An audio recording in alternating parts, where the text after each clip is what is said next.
Parliament budget సమావేశాల సందర్భంగా జరిగిన అఖిలపక్ష భేటీలో లోక్సభ డిప్యూటీ స్పీకర్ పదవి ప్రతిపక్షానికి ఇవ్వటం సహా నీట్ ప్రశ్నాపత్రం లీక్పై చర్చ జరగాలని కాంగ్రెస్ డిమాండ్ చేసింది.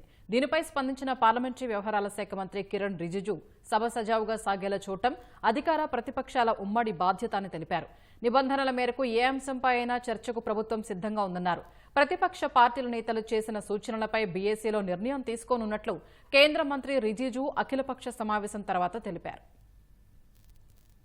పార్లమెంటు బడ్జెట్ సమావేశాలు సోమవారం నుంచి ప్రారంభం కానున్న నేపథ్యంలో కేంద్ర ప్రభుత్వం ఇవాళ అఖిలపక్ష సమావేశం నిర్వహించింది. రక్షణ శాఖ మంత్రి, లోక్సభలో బీజేపీ ఉపనేత రాజ్నాథ్ సింగ్ అధ్యక్షతన పార్లమెంటు ఎనెక్స్ భవనంలో ఈ భేటీ జరిగింది. 44 పార్టీలకు చెందిన 55 మంది నేతలు ఈ సమావేశంలో పాల్గొన్నారు.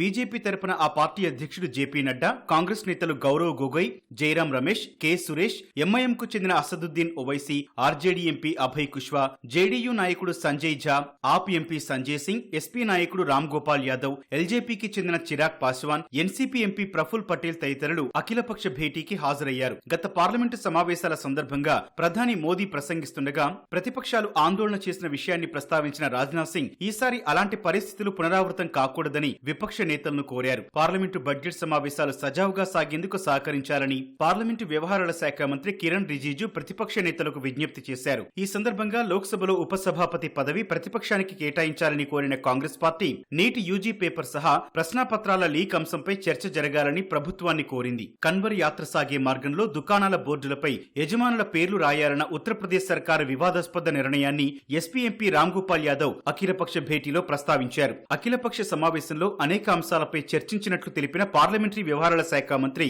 కిరణ్ రిజిజు వివిధ పార్టీల నేతలు చేసిన సూచనలు, సలహాలను తగిన వేదికలపై ప్రభుత్వం చర్చించి నిర్ణయం తీసుకుంటుందని తెలిపారు. हमने डिटेल में सारा पॉलिटिकल पार्टी के फ्लोर लीडर से उनका मत को लिया, सुझाव को लिया कि हम मिलके बजट सेशन को अच्छी तरह से हम चलाएंगे. पार्लियामेंट को सुचारू रूप से चलाना ये सरकार में जो है उनका भी जिम्मेदारी है और विपक्ष में जो सदस्य है उनका भी जिम्मेदारी है. और सबका मेंबर्स का बहुत सारा विषय इन्होंने सजेशन किया है. हम उसका सेंस को समझते हुए राज्यसभा में आदरणीय चेयरमैन और लोकसभा में आदरणीय स्पीकर दोनों से चर्चा करके बिजनेस एडवाइजरी कमेटी के बैठक में हम इसको आगे कैसे ले जाना है चर्चा करेंगे.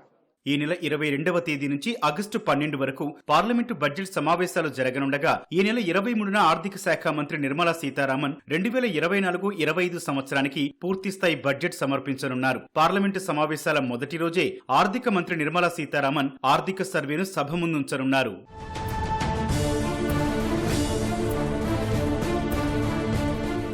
పార్లమెంటు కార్యకలాపాలు హుందావుగా, సజావుగా నిర్వహించుకునేందుకు సభ్యులు పాటించాల్సిన మార్గదర్శకాలపై రాజ్యసభ బులెటిన్ విడుదల చేసింది. సభాధ్యక్షుడి రూలింగ్స్ ను సభ్యులు ప్రత్యక్షంగా గానీ పరోక్షంగా గానీ పార్లమెంటు లోపల లేదా వెలుపల విమర్శించరాదని పేర్కొంది. సభ లోపల వందే మాత్రం, జైహింద్ వంటి నినాదాలు ఇవ్వరాదని, ప్లకార్డులు ప్రదర్శించరాదని స్పష్టం చేసింది. ఎగువ సభలోకి ప్రవేశించే సమయంతో పాటు సభ నుంచి నిష్క్రమించేటప్పుడు ప్రతి సభ్యుడు అధ్యక్ష స్థానానికి తల వంచి అభివాదం చేయాలంటూ సభ్యుల కోసం రూపొందించిన హ్యాండ్ బుక్ లోని నిబంధనలను మరోసారి గుర్తు చేసింది.